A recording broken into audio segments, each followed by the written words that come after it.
And these are the original cannon fire damage inflicted on the castle. We're about 20 miles out from Glencoe and we decided to stop on the side of the road because of this. It's really sad to say, but we're leaving Paris today. I've really enjoyed myself here, actually more than I expected. I would have loved to have stayed a couple more days, but we gotta go, and our next stop will be Scotland. I'm ready for Edinburgh. We've got about 19 days of driving. We decided to hire a car mainly to get around more easily. We've got Airbnbs booked every couple of days so we can get into a new city. And in between all that, we are traveling somewhere else, which you'll find out when the time comes. We're doing like a bit of a road trip. We're gonna be in Scotland for New Year's and Christmas. Our flight is at 4:30 and we're gonna arrive in Edinburgh at about 6:30. Couple hours difference, and then we're gonna go into the town, have a bit of a look around, pick up the car. What car are we getting, Josh? We're getting a Kia Sportage. Kia Sportage. It was actually pretty well priced. We only paid like 1,100 Australian between the four of us, about 300 each, and you have to be over 25 to drive. So me and Josh are gonna be driving. The girls have got the easy job. They're just gonna sit there and sleep. We're about to board our flight to Edinburgh, and then we're going to pick up our car and we're going to be spending our first night in the centre of Edinburgh. I was actually really my expectations of Paris have been smashed. Absolutely loved it here. I'm kind of sad to go. It's such a huge city, so much bigger than Rome, but yeah, just 4 days isn't enough.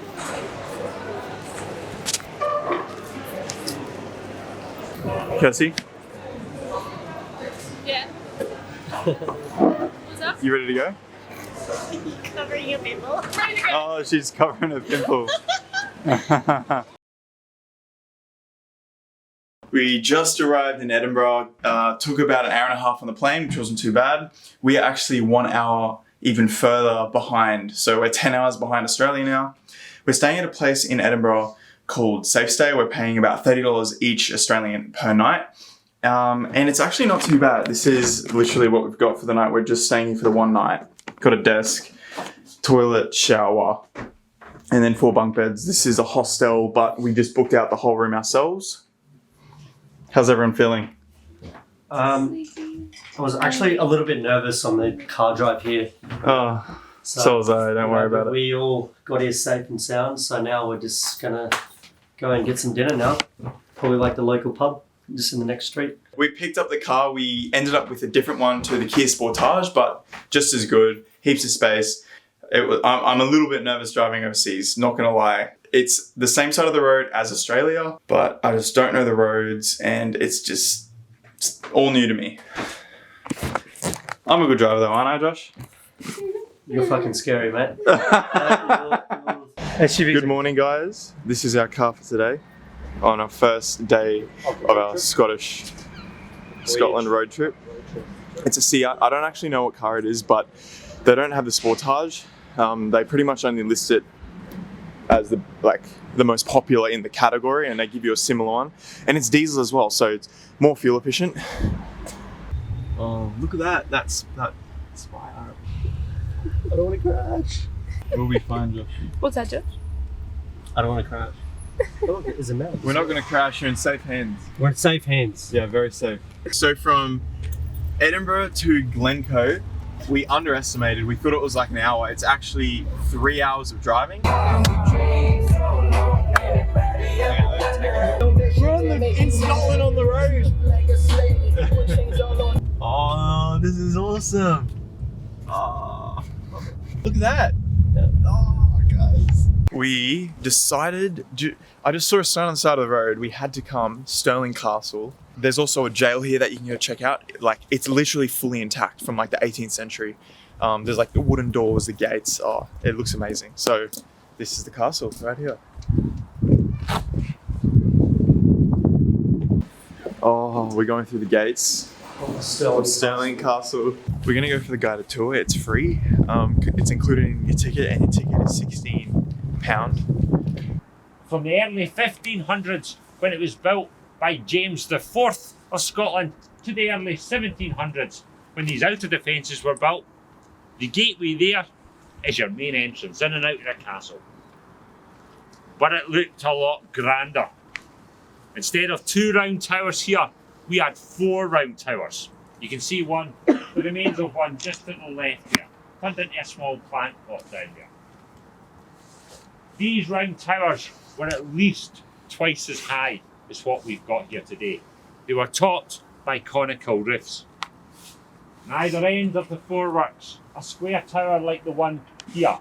This is the Prince's Tower at this end here. This is where the princes and princesses of Scotland were educated over the years.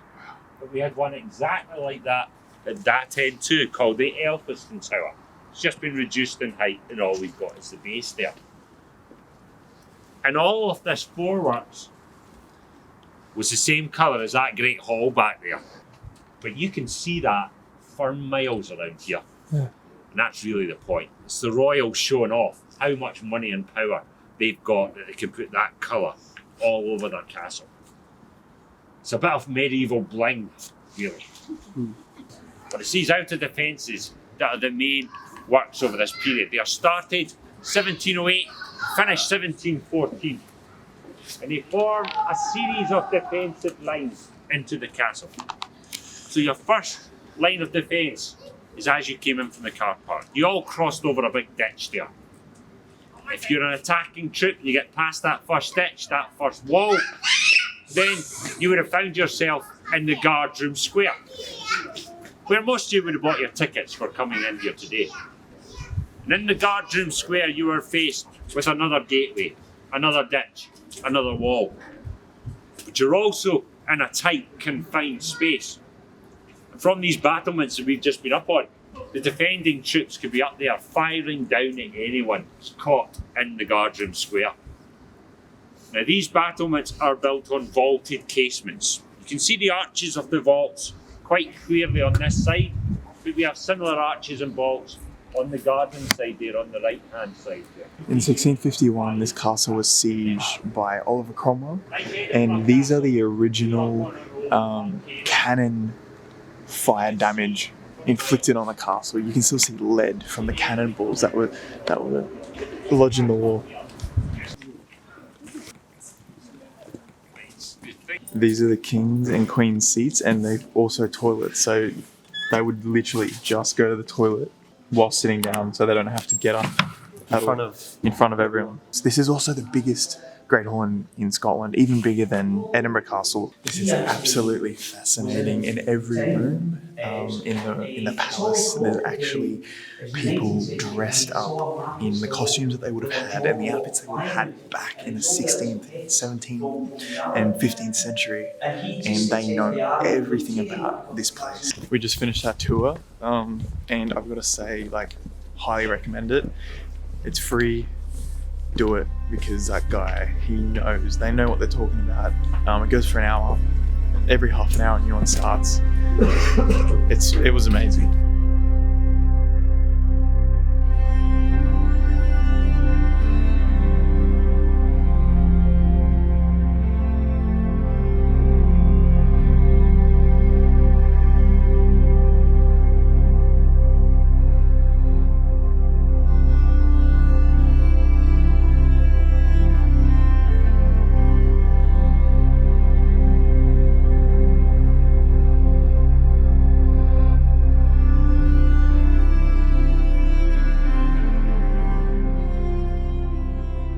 We've been in this castle for 2 hours, so you can just see that you can just get lost in the history and the beauty. It's huge. Kirsty, what did you think of it? That was awesome. Glad we stopped. We went for a bit of a walk, found a pub, and this meal and this drink, Copperberg, cost me £6.